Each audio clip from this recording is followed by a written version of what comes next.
2016 সালের এসএলএসটি এটি এবং আর এসএলএসটি গ্রুপ সি এবং ডি নিয়োগ প্রক্রিয়া সংক্রান্ত বিষয়ে উদ্ভূত সমস্যার সমাধানের জন্য এসএসসি দপ্তরে ডেপুটেশন দিল সংগ্রামী যৌথ মঞ্চ। আজকে এই ডেপুটেশন দেওয়া হয়েছে, সেখানে কি বলা হয়েছে এবং এসএসসির তরফ থেকে কি আলোচনা হয়েছে তাও আপনাদের দেখাবো। তো আগে দেখে নিই কী বিষয়ে আবেদন করেছেন সংগ্রামী যৌথ মঞ্চ। সকলের পোস্ট, ক্যাটাগরি, সাবজেক্ট ওয়াই অনুযায়ী প্রাপ্ত মার্কস ও র্যাঙ্ক সহ লিস্ট প্রকাশ করতে হবে। দ্বিতীয়ত, যে সকল পোস্টের বিশেষত 9 থেকে 12 শিক্ষক ও শিক্ষাকর্মীদের ওএমআর এখনও পর্যন্ত প্রকাশ হয়নি, অতি দ্রুত তা প্রকাশ করতে হবে। 3, সকল যোগ্য ও বৈধ নিয়োগ প্রাপ্তদের চাকরি সুনিশ্চিত করতে কমিশনের পক্ষ থেকে সুস্পষ্ট বার্তাসহ তালিকা প্রকাশ করতে হবে। 4, যোগ্য ও বৈধ কর্মরতদের মধ্যে কতজন ইন সার্ভিস 2016 পরীক্ষায় নিযুক্ত হয়েছেন ও স্কুল শিক্ষা দপ্তরের নিয়মানুযায়ী কন্টিনিউশন পেয়েছেন তাদের নাম ও পোস্ট সহ সুস্পষ্ট লিস্ট প্রকাশ করতে হবে।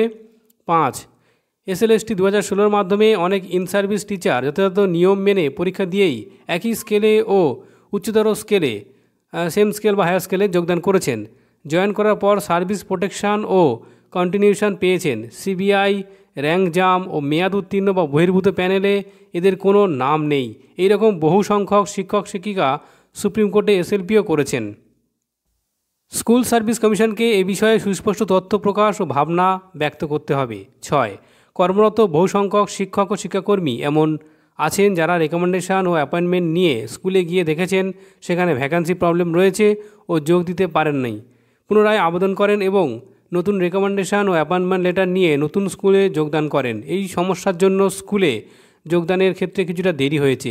এ বিষয়ে অতিরিক্ত অ্যাপয়েন্টমেন্ট সংক্রান্ত স্কুল সার্ভিস কমিশনের ভাবনা পরিষ্কার করতে হবে।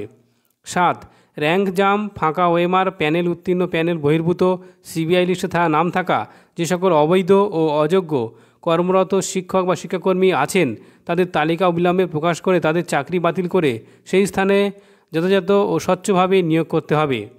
নিরপরাধ ও যোগ্য কর্মরত শিক্ষক ও শিক্ষাকর্মীদের সামাজিক সম্মান ফিরিয়ে দেওয়ার জন্য প্রয়োজনীয় পদক্ষেপ গ্রহণ করতে হবে। সুপ্রিম কোর্টের রায় অনুযায়ী অবৈধ অযোগ্য কর্মরতদের বিরুদ্ধে সিবিআই তদন্ত প্রক্রিয়ায় সমস্ত রকম সহায়তা করতে হবে। দেখুন, এই সমস্ত বিষয়ে ডেপুটেশন দেওয়া হয়েছে যৌথ মঞ্চের পক্ষ থেকে, সংগ্রামী যৌথ মঞ্চ। এই দেখুন, ভাস্কর ঘোষ, চন্দন গড়াই, অনিরুদ্ধ ভট্টাচার্য এবং এসএসসির সঙ্গে কি আলোচনা হয়েছে চলুন বন্ধুরা দেখে নেওয়া যাক। আমরা সংগ্রামী যৌথ মঞ্চের পক্ষ থেকে আজকে আচার্য সদন এসেছিলাম, এসএসসির চেয়ারম্যান আছেন, তার সাথে কথা বলব। আমরা চাই যে এই সমস্যাটার স্থায়ী সমাধান হোক। এসএসসি 2016 প্যানেল নিয়ে যে আইনি জটিলতা তৈরি হয়েছে, আমাদের মনে হয়েছে যে এর মধ্যে যে দুর্নীতি হয়েছে সেই দুর্নীতিগ্রস্তদের যতক্ষণ না চিহ্নিতকরণের কাজটা সঠিকভাবে সততার সাথে এসএসসি করছে ততক্ষণ পর্যন্ত সেটা সম্ভব। সেই বিষয়ে আমরা বেশ কিছু পরামর্শ দিয়েছি, আমাদের গ্রিভিয়েন্সের কথা জানিয়েছি। সেখানে যেমন যারা নিজেদের মেধার ভিত্তিতে চাকরি পেয়েছেন, যোগ্যতার প্রমাণ দেখিয়ে চাকরি পেয়েছেন, কাউকে উৎকোচ না দিয়ে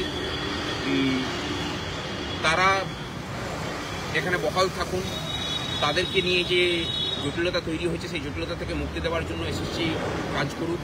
তার সাথে যারা দুর্নীতিগ্রস্ত আছেন, প্রমাণিত হয়েছেন, তাদের বিরুদ্ধে এসএসসি ব্যবস্থা নিক এবং তার সাথে যোগ্য ওয়েটিং ছেলে মেয়ে যারা রাস্তার ধারে বসে আছে তাদেরকে যাতে সেই শূন্য পদগুলোতে নিয়োগের ব্যবস্থা করা যায় তার পরামর্শ আমরা দিয়ে এসেছি।